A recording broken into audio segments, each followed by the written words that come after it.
I never believed in haunted objects. Ghost stories? Sure. Strange houses? Maybe.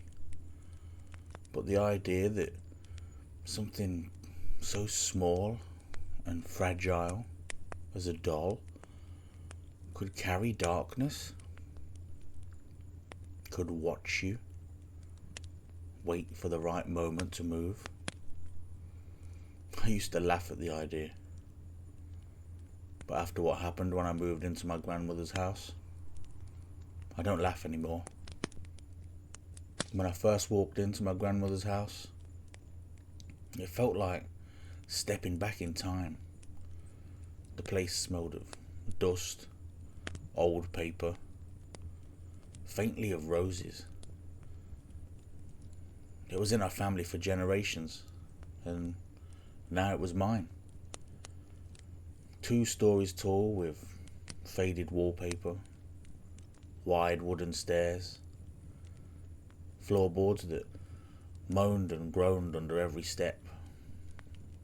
It felt both beautiful and tired.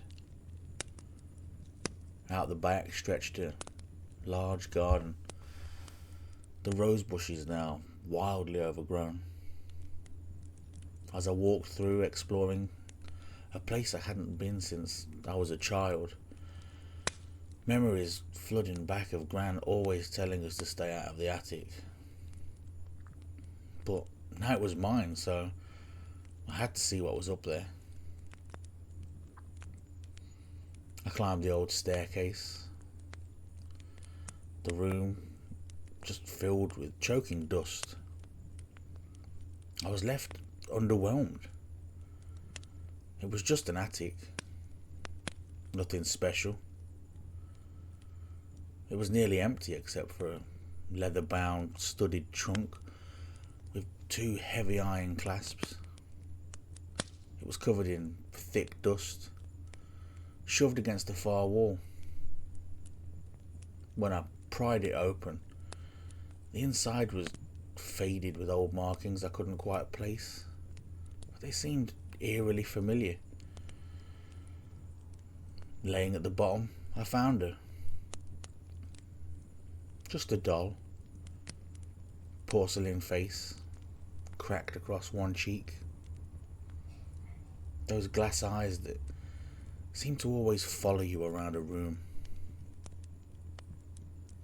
She wore a faded little dress, yellowed with age, a single shoe.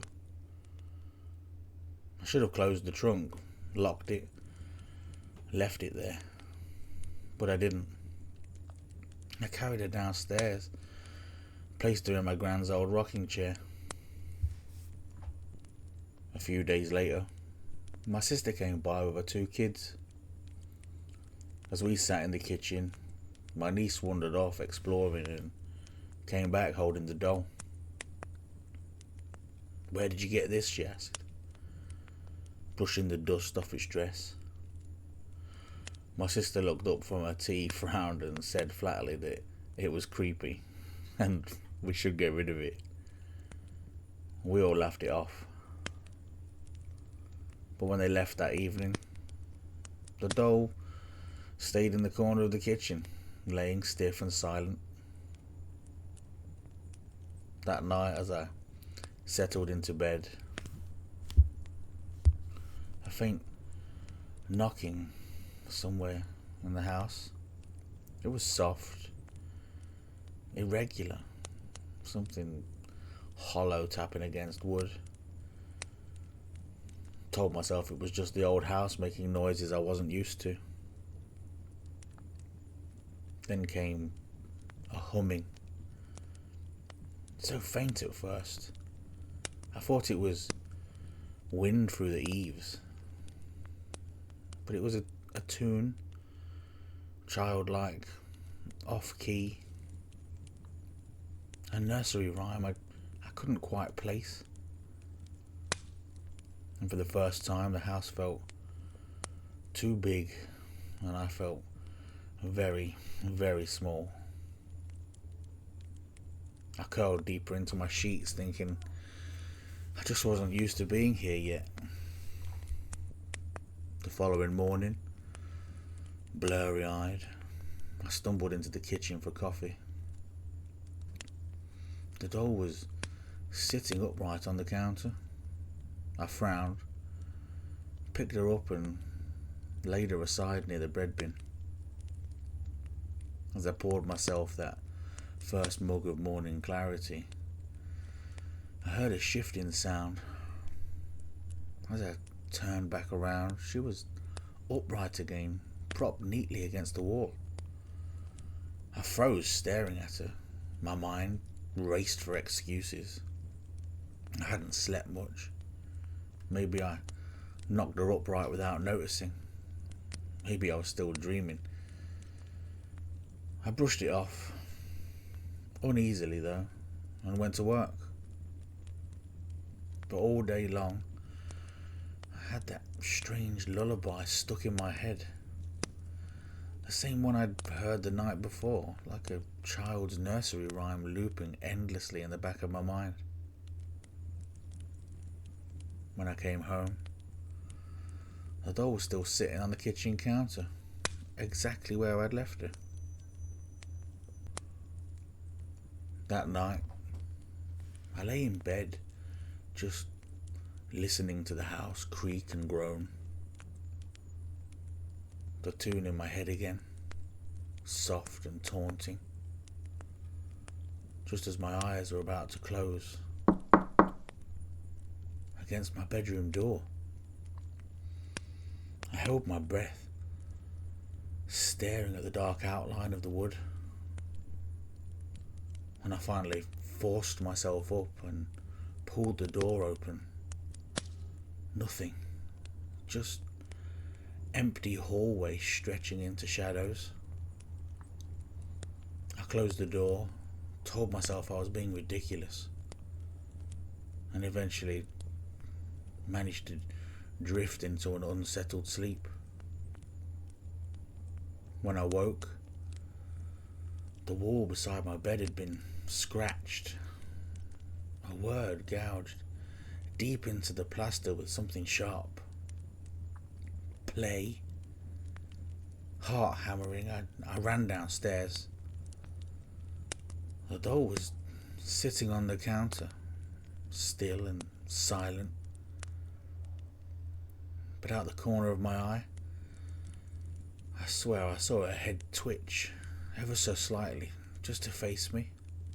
My stomach turned. I grabbed her, stuffed her into the outside bin. I slammed the lid shut, left for work without looking back. It had been a long day. By the time I dragged myself home, all I wanted was to collapse into bed. I was out the second my head hit the pillow. Something stirred me though. I woke with a sense of dread. I turned, and she was there, the doll, laying beside me on the bed. Her cracked porcelain face inches from mine, and those glassy, lifeless eyes blinked. She didn't speak, not exactly. The sounds, they weren't words, it was like glass grinding against glass, splintering and sharp. Panicking, I just grabbed her, stormed up to the attic and hurled the thing back into the trunk where I'd found her. My hands shook as I slammed the lid and locked it tight. For the first time in days, it felt like a pressure had been lifted that I hadn't noticed until now. I couldn't go back to sleep. Not after that. I sat up until I heard those first chirps from the birds in the morning. Later that morning, there was a knock at the door. It was the solicitor, carrying a thin envelope. "Sorry," he said. This must have slipped through when I gave you the keys to the house. It's a letter from your grandmother. It's meant for you.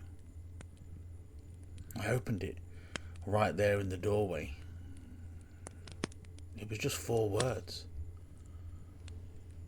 Don't open the chest.